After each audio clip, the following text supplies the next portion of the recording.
আমি নিজেও তো এই আসনে একজন ভোটার। আমরা জানি যে ঢাকা 14 আসনে সানজিদা ইসলাম তুলি, যিনি মায়েটাকে সমন্বয়ক, উনি আসার পরে এখানে কিন্তু দেখা গেছে খুব একটা উৎসবমুখর পরিবেশ ছিল। আমাদের সবার প্রত্যাশা ছিল একটা অবাধ, সুষ্ঠু এবং গ্রহণযোগ্য নির্বাচন হবে। দীর্ঘদিন পরে মানুষের ভোটের অধিকার যখন প্রতিষ্ঠিত হচ্ছে, জনগণ ওনাদের পছন্দের প্রার্থীকে ভোট দিবেন। আনফর্চুনেটলি একজন ভোটার হিসেবে আমি দেখেছি আগের দিন থেকেই কিন্তু লেভেল প্লেইং ফিল্ডটা ছিল না। আমরা গণমাধ্যমে দেখলাম যে আগের রাতে এখানে কালো টাকার লেনদেন হয়েছে, যেটা খুব অনাকাঙ্ক্ষিত।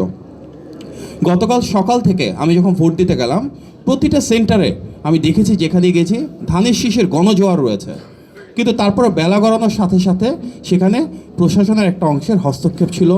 এটা একটা একপাক্ষিক আক্রমণের বিষয় ছিল। আমাদের এখানে অনেক সিনিয়র নেতৃবৃন্দ রয়েছেন, এখানে পাপেল ভাই রয়েছেন, রাজ্জাক ভাই রয়েছেন, শামীম ভাই রয়েছেন, মিষ্টি আপা রয়েছেন, রিমন ভাই রয়েছেন এবং মূলদল অঙ্গ এবং সহযোগী সংগঠনের নেতৃবৃন্দ রয়েছেন। এটা অত্যন্ত পরিতাপের বিষয় যে সিনিয়র নেতৃবৃন্দর অনেকেও এখানে প্রশাসনের একাংশের যে হামলা এবং সঠিক প্যাড আর সঠিক তথ্য দিয়ে এসব সামলে নিব এক হয়ে। মোনালিসা স্যানিটারি ন্যাপকিন প্রমাণ সেটি শিকার হয়েছে। স্বাভাবিকভাবেই অনেক সেন্টার রয়েছে যেখানে পোলিং বুথ থেকে আমাদের পোলিং এজেন্ট ছিলই না। যখন পোলিং এজেন্টদেরকে বের করে দেওয়া হলো, তারপর সেখানে ওনারা ওনাদের মতন করেই কিন্তু পোলিং এজেন্টের স্বাক্ষর ছাড়াই সেগুলোকে সিগনেচার করে কেন্দ্রে পাঠিয়ে দিলেন কেন্দ্র থেকে।